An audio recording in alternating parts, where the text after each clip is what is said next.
Welcome back, everybody. My voice is going to be louder than George's simply because we're having audio issues. We're trying to connect over different continents, and so I have to speak up for George to listen.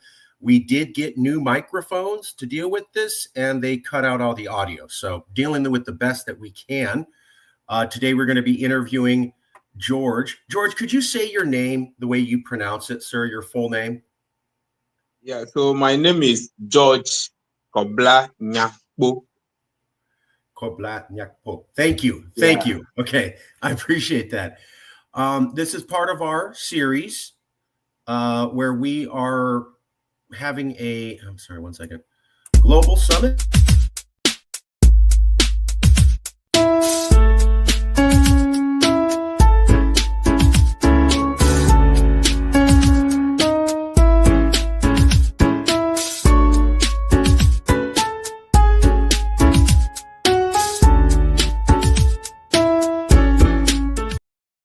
You just saw there on the spinning globe the picture of Western Togoland. Just a little bit of an update before we get to George. Western Togoland. This is an interview with George from Western Togoland. He's the leader of the Homeland Study Group Foundation. You can find them here on Facebook, Homeland Study Group Foundation. Very good place. Here's a little map showing the flags and what they're about. This is the location of Western Togoland. Here's a little bit of what we covered. We had a full-length interview where we went into this. This is just a little bit of a refresher for everybody. The rebellion ignored by the world. Today, we're going to be talking about the 4-year anniversary. George was going to lead a discussion of the declarations of Western Togoland with guest speakers from the United Nations, Ghana, Amnesty International, UN Geneva, and the Human Rights Council. Here's a quick video of George talking in that meeting. But today, this is the main event we're going to be talking about is this one. So, George, what's going on and why is the anniversary important? So how would you explain the anniversary and why is the anniversary significant? So thank you so much. And thanks everyone for having me once again on your show. Anytime. Yeah, I salute everybody watching me from America, California. The Western Togoland issue, as we look at in our first discussion, this time around, the 4-year anniversary is very important to the peoples of Western Togoland, especially since it marks the 4 years since the Western Togoland has been declared independent from the Republic of Ghana. This happened in 2019, 16th November to be precise. So, like you know, every independent movement or those seeking for self-determination of their country at a point in time need to make a public statement to stand on their ground on what they actually meant in their campaign. So after several years of educating our population since 1994 up to 2016, there we had the foundation registered under the Constitution of Ghana. 2019 marked a significant milestone where we need to speak to the population, to the world, to know exactly what we are about. So the 2019 declaration marked that event that we informed the whole world that from that time and date, the Western Togoland ceases to be part of the Republic of Ghana. So we normally remember this occasion, of course, per the present predicament or situation we are facing, we usually mark it as very small, as we can.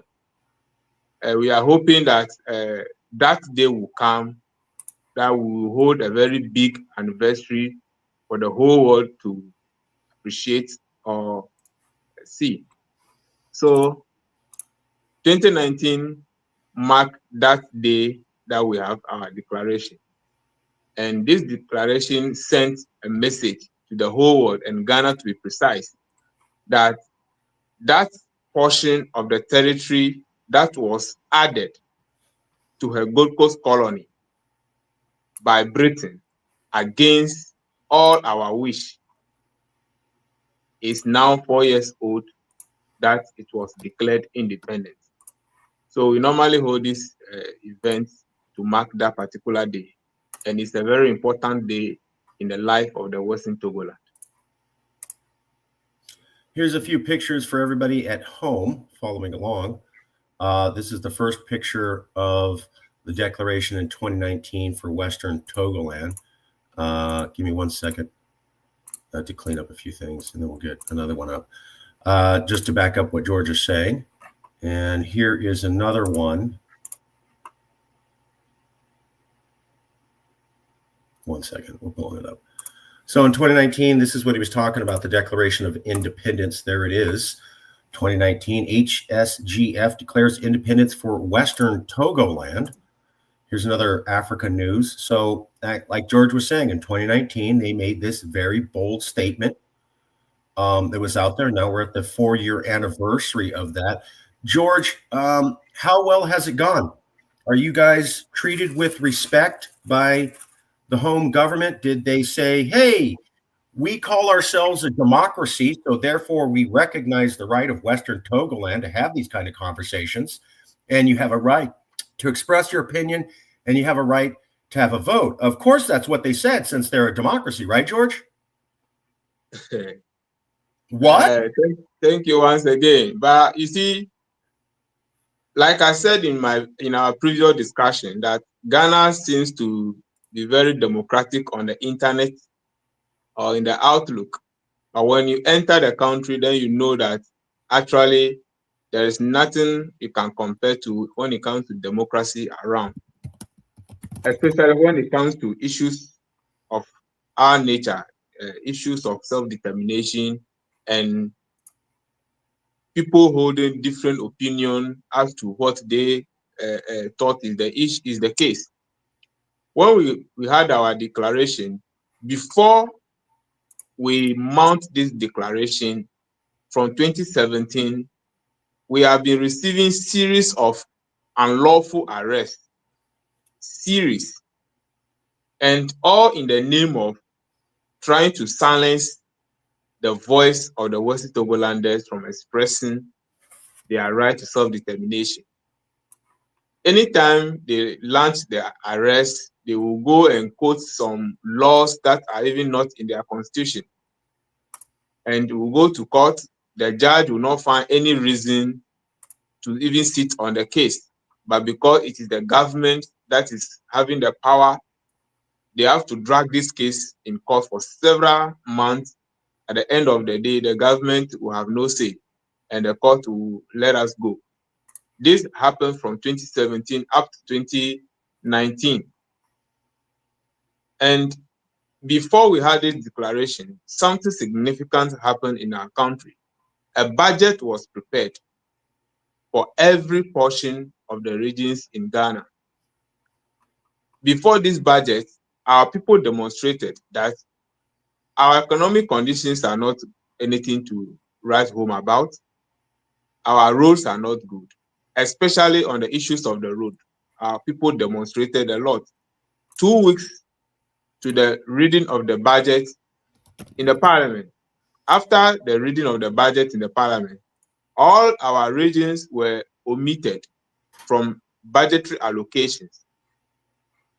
And when the people cried, the senior minister came to the public through the media that they have forgotten about the region. That is why they did not include them in the budget.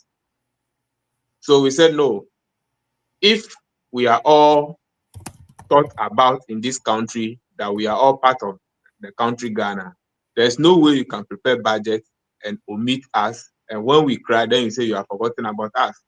So it tells us that we are not actually part of the country, as they keep saying that we are Togolese, we are plebiscite ones, and we are not Ghanaians. So we had the declaration, the Western Togoland Consultative Assembly. We have to quickly organize ourselves on that particular day and made a speech. After we made our speech, the government did not take it kindly at all. As you know, they did not take it kindly.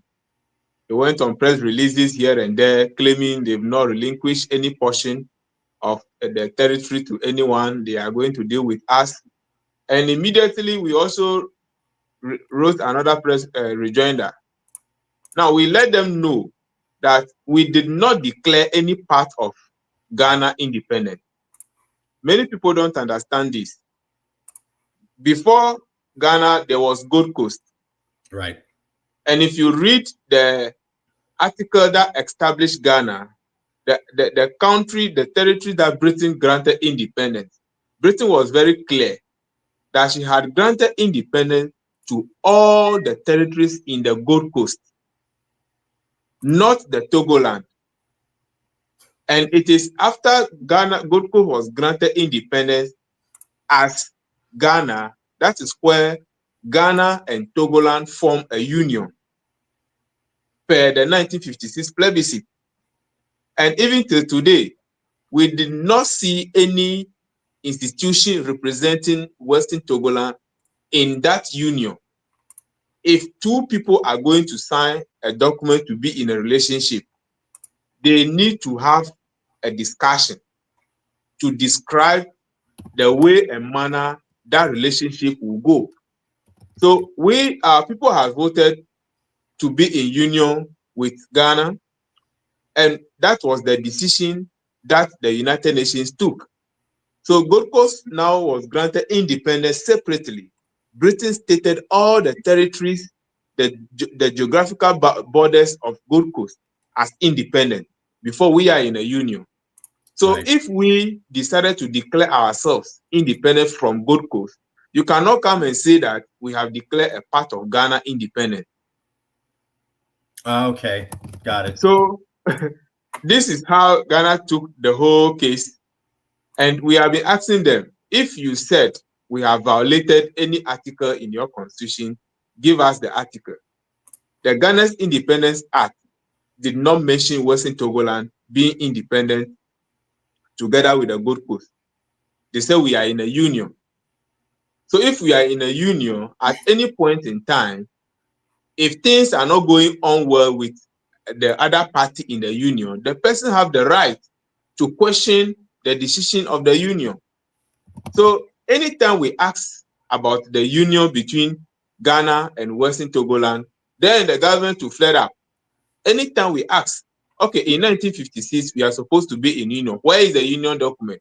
The government will start chasing us with the military. You get the point? So we realize that the government of Ghana, whether they know their history or they don't know their history, they just want to keep our country being part of them for God knows how long, and without even extending any form of development to our side. And we have the right as people to live in our country and determine the nature and the future of our country. And this is not what Ghana is interested in. Yeah. So yeah. it's a serious situation. And if you think about it, you will ask yourself, why is it that a country full of intellectuals will not understand this simple thing? So we have declared ourselves from them, and they are not taking it kindly. But that is what it is. That is that's very detailed. This is the map that George was talking about. You can see that it's broken up. That was the original Gold Coast area down to the south, and then Togoland there, and then became Western Togoland. This was a document so that you know that George has been treated unfairly while pursuing human rights issues. We also want to point out, you know, when George talks about Ghana, you got to realize that to the rest of the world, they don't know what George is talking about at all, basically. So here's the USA Aid Ghana Democracy fact sheet. That is Kamala Harris, who almost was president, and First Gentleman Doug Emhoff. I'm assuming that with Representatives Ghana in their traditional garb. Ghana is a stable democratic country with a history of successful political transitions, a free press, an active civil society, and an independent judiciary. Not alone. Ghana, a beacon of democracy. Ghana's election will be a beacon for coup-filled West Africa. And finally, amid a region of strife with coups and instability, Ghana is a democratic bulwark. Washington, meaning the capital of America, should deepen cooperation with Ghana to promote their awesome example of democracy as a governance model. That's from the United States of Peace. So, George, my understanding of democracy is that you don't get to not let people vote, arrest their leaders if they want to talk about something, imprison people if they want to have a free vote, and deny funding to the region when everybody pays taxes. But apparently I'm out of line with the United States government, multiple officials, and the United States Institute of Peace. They say Ghana's a beautiful democracy. What's the truth, George? What you're describing doesn't sound like a democratic country, and yet we see other people saying Ghana's democratic. Who's right? Why is there a discrepancy?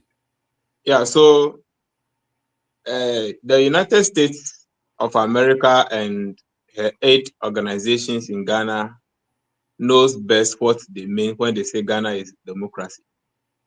But when it comes to issues of self-determination, Ghana is not democracy. They themselves are aware that in 2020, when people decided to demonstrate to show that they want their country to be free, the United States government have labeled the Western Togoland portion of the region as not safe for her citizens to travel to.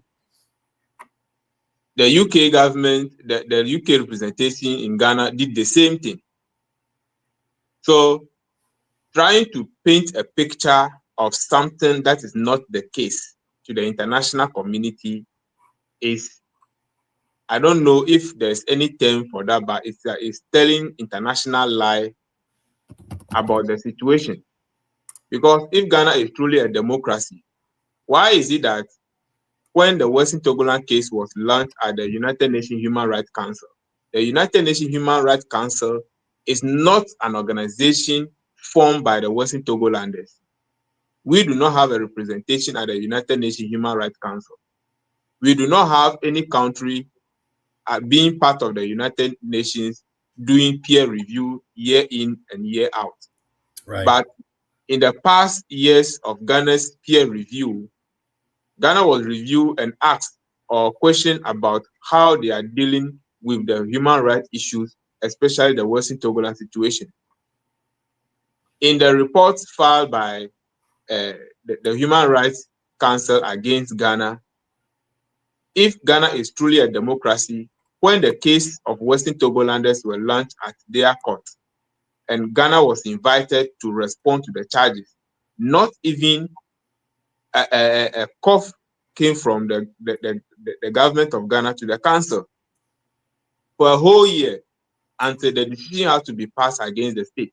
As we speak, just 3 days ago, the office of the UNPO have to make another follow-up to the working group on arbitrary detention that, hey, 2 years ago, the decision that you made against the Republic of Ghana is still pending. The government did not implement them. The people are still in court and they are still being tried. Some are being jailed. I myself, whose case is the focal point, even though I'm cooperating with the law, I am attending court all the time ever since I was granted bail. I am still being pursued here and there to be arrested. So if Ghana is a democracy, why is it that you cannot allow people to speak on issues of their country, of their history? We all know how Ghana was put together by Britain. So if all of us were put together by an entity that we have no relationship with, and today I feel that you are not treating me well, why are you not allowing me to speak my voice? Why are you sitting on my voice? Then the United States will come and be projecting and painting a picture of the country as beautiful for people to get. Maybe the United Nations has the United States have an interest in Ghana that it is so you need to what make paint such a picture of the country for its interest. It is the one who is selling something that try to publish it, try to advertise it to be more appealing. So that is all that I can say on all this thing that the United Nations aid is talking about. But they know, there are organizations in the country here know very well the image that Ghana is having when it comes to implementation of issues of democracy and human rights. They know. So I don't know why they are painting that picture to the international community. You can contact various independent people, civil society organizations. Even in Ghana here, we have the National Peace Council. If you read their report, the National Peace Council 2022 report is saying something different from what United Nations aid, United States aid is saying. The report, during the discussion about Western Togoland, the Peace Council went around interviewing people or having discussion about all the issues. And it is pointed out there that ever since we have been suffering from citizenship alienation in this country, there are people that are in Ghana here, even coming to their own country, we are in our own homes, various communities. When you are from Western Togoland, especially you are an Ewe man, and you are going to even rent room, they will tell you because you are an Ewe man, they are not going to rent a room to you.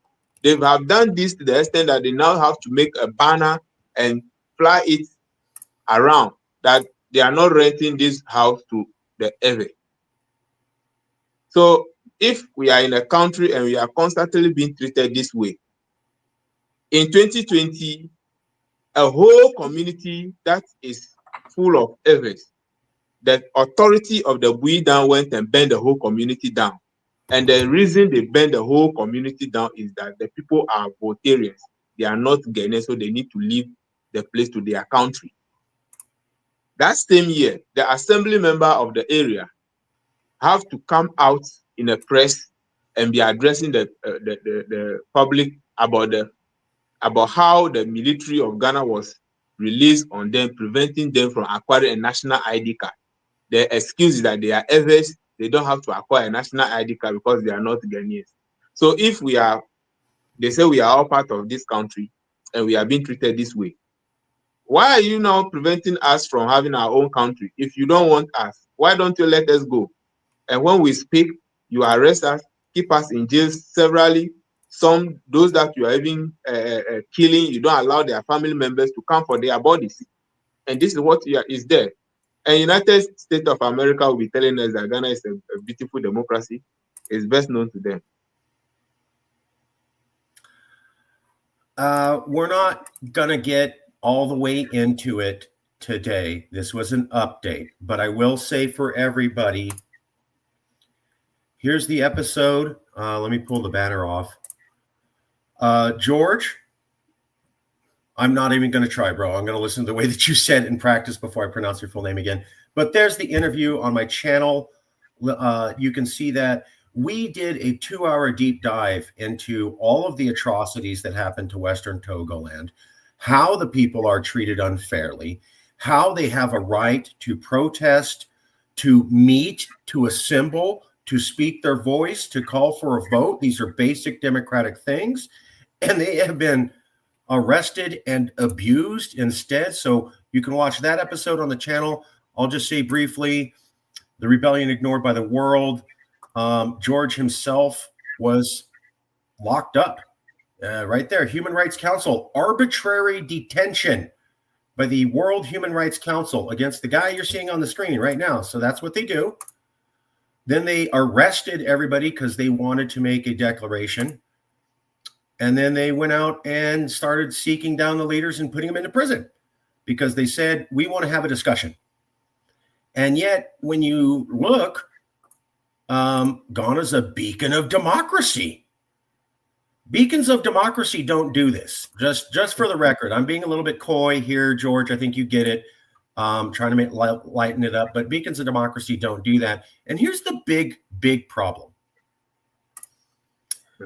There's a thing called the United Nations. Basically, every country on earth is part of it. Not exactly, but basically. In that, it says Article 1, meaning the first article. Chapter 2, meaning Section 2, the very first article when you sign this.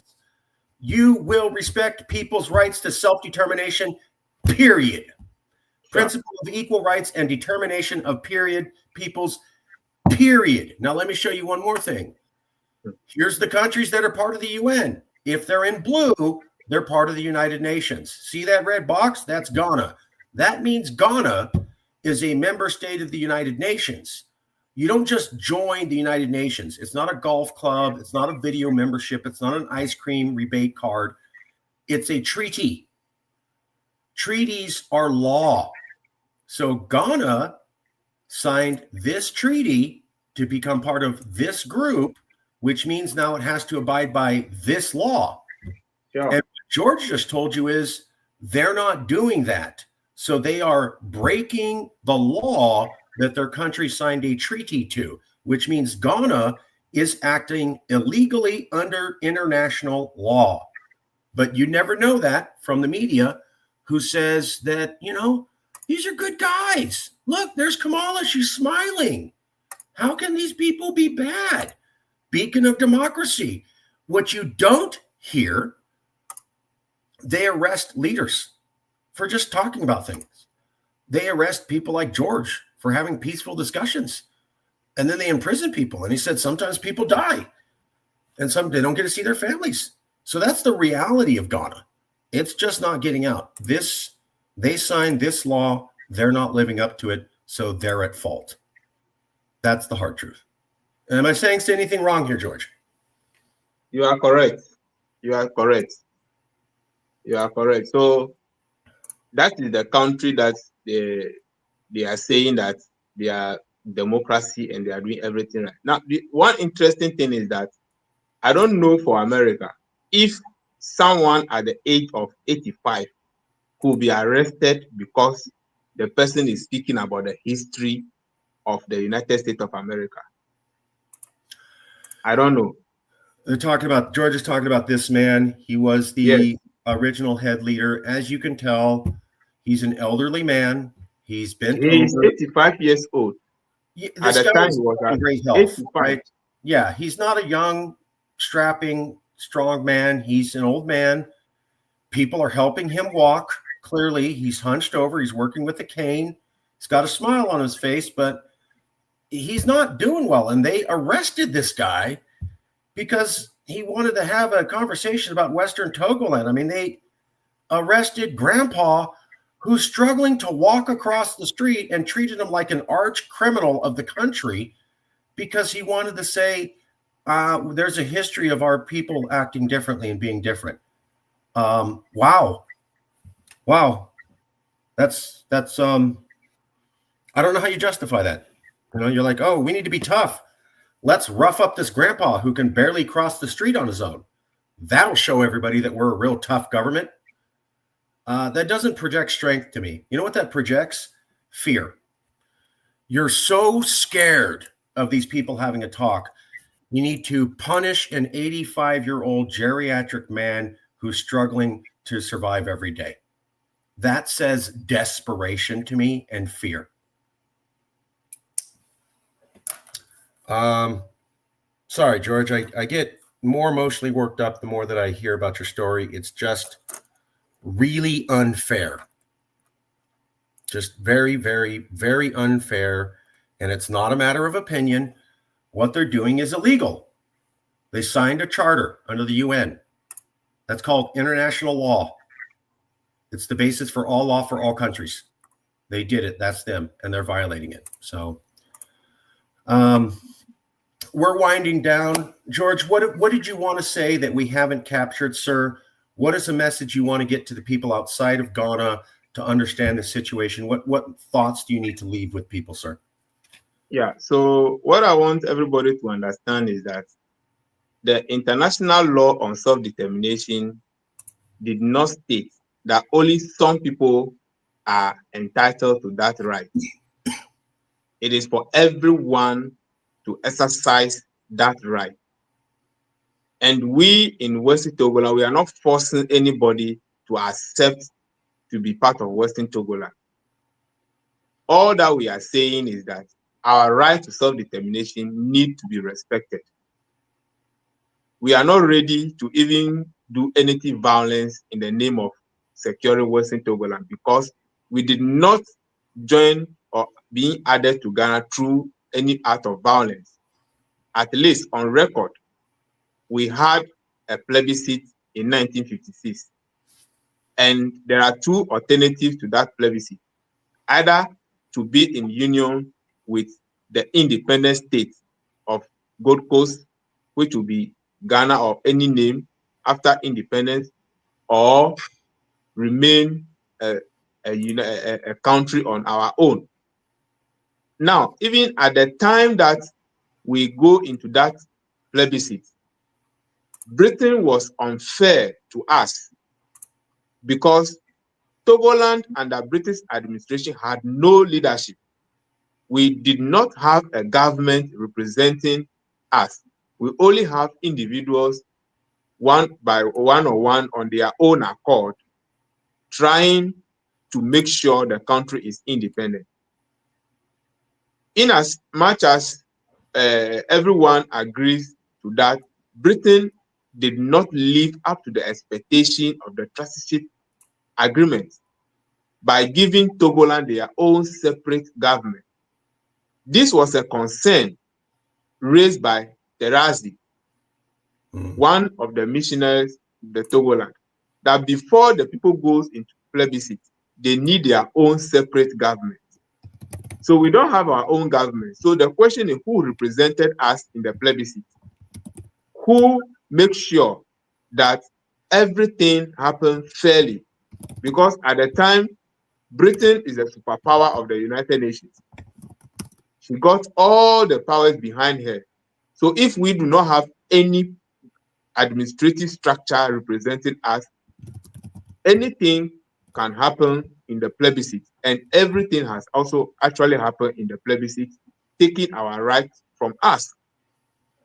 Now, if that thing is done and you are supposed to make us be in a union, and at the end of the day, we only go into the plebiscite, we voted yes to be in the union, and you did not ratify the union, don't we have the right to demand for a document that tells us how and or the manner in which we are in this particular union? I think we have the right. The Constitution of Ghana should have detailed or tell the whole world how Togoland and Ghana are living together. Ghana is not the only country that is of two different territories coming together. At least we saw the Czechoslovakia era, the Trinidad and Tobago area, before many other two different countries, even Tanzania, when the Zanzibar and the Tanganyika people came together to form the United Tanzania. So why is it that in our case, we don't even have any day to remember a Union Day in Ghana before we even celebrate an Independence Day? So these are the unfair treatments that we have been asking about peacefully, and our peaceful demand is being responded to in a violent manner. And when they act violence towards us, they don't expect us to defend ourselves. And the moment we make a speech in defending ourselves, we are declared as terrorists, we are declared as secessionists, people who want to break the country. This is not right. And I want everybody watching us, all the international organizations that are connected to Ghana, especially if anybody is watching us from the United States Department on Aid to Ghana, they should go back to their drawing board and do the right thing, because the democracy they are practicing in America is not the same thing in Ghana. All this thing they are publishing is an insult to us. It's an insult to the United Nations Charter as well. So we have the right as people to decide our future. And there's nowhere in this world that if people do not feel belonging to a certain state, they should be gagged, they should be prevented from speaking contrary to that. The Universal Declaration on Human Rights states that you cannot force people to be part of your country. And Ghana is a treaty member of the Universal Declaration on Human Rights. The International Convention on Civil and Political Rights, Ghana is a signatory, is a covenant member of that particular covenant. That states that you cannot force people against their political will. So we have the right to speak about our history. In Ghana, the moment you mention Western Togoland, you are supposed to be arrested. These are two different countries that came together to be in a union. So you are telling me that the moment we are in a union, I have no right to talk about my country, but you have the right to mention your part of the country in the union. That cannot be right. Okay. That can never be right. So all that I would say is that the international community should do the right thing. All those who are watching us, who thinks that there are some group of people, miscreants in Ghana, who want to break the country, they should go back to the history of how the country was put together so that they can accord to us our right to self-determination. We are also humans and we deserve that right. Thank you. Thank you, George. I'm just going to show what George was talking about real quick. We were talking about the UN Charter. I want us to show this. We're winding down, but I do want to. I want you guys to see what he's talking about.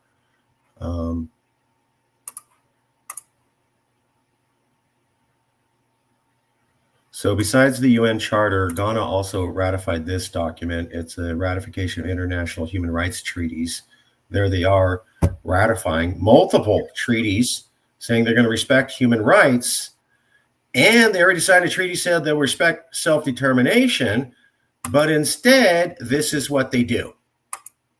So the image of Ghana does not match what's going on in Ghana. Western Togoland is a premier example of that. And the reason that it's happening is the reason why we're having this summit. This information is not getting out. This country is able to stifle the press, make sure information doesn't get out, glad hand and keep relationships with America and other big countries. So they probably don't really want to hear any problems because it might hurt their relationship with Ghana. So we're not getting the truth about how democracy is treated in that land. And that's why we have to have the summit.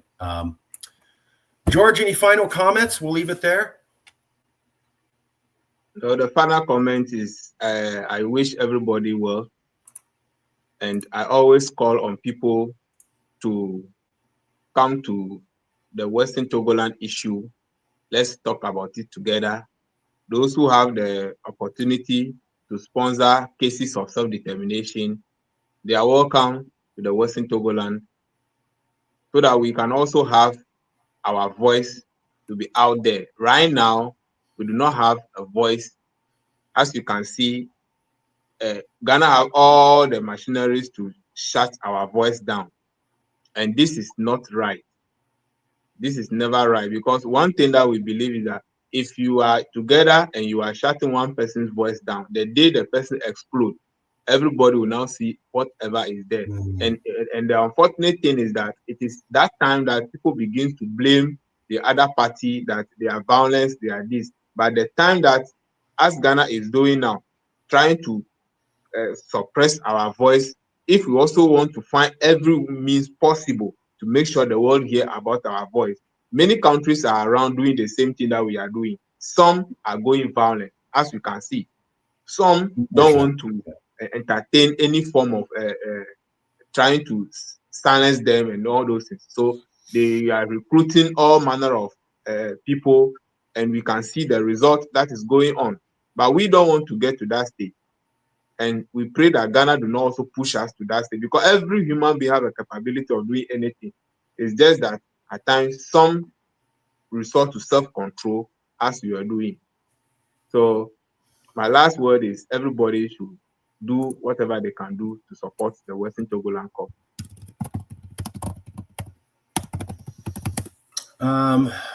We'll leave it there. I will point out there was a group called the Irish Republican Army, and the Irish Republican Army was a violent organization. They only started because the Irish were doing peaceful protests, and then they did a protest in the city of Derry, and the British military gunned down 100 protesters in broad daylight. And this is in the 1970s. This isn't 1800s. This is the 1970s. Irish people were peacefully protesting. Brits went out there, pop, pop, pop, pop, pop, dead. And then all the Brits who did that got a commendation from the Queen for their acts. And on that day, the IRA was born. I'm not suggesting violence is the way to do things. Of course not. It's wrong. What I'm pointing out is that when you hear about Ireland, people go, oh, well, the IRA and they're violent. Yeah. But how did they get there? Because England sent troops to literally slaughter around 100 people in broad daylight who were peacefully protesting with no weapons. And then the Queen of England and the British people saluted them for doing so. And then the Irish were like, okay, well, if we have peaceful protests at midday and you can just gun us down, and America says nothing, and the UN says nothing, and NATO says nothing, and England says nothing, what choice did you give us? Now, of course, bad option, don't do it, but that's a fact. That's how the IRA started. That's a fact. They started peacefully. England forced them into violence. They shouldn't have done it, but that's a fact. That's how that got started. It's called Bloody Sunday, City of Derry, Ireland. That's how the IRA was born. England acted undemocratically against people who were practicing democracy. It murdered them. And I believe they learned from that. And I believe that England learned from that.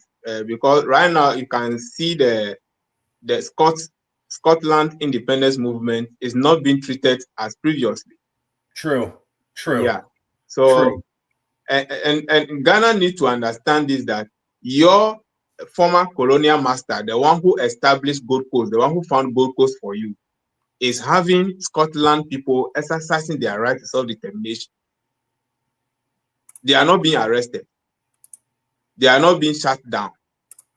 So you, a citizen, or let me say one who was once colonized, you should learn from your colonial master and respect the views of your fellow countrymen.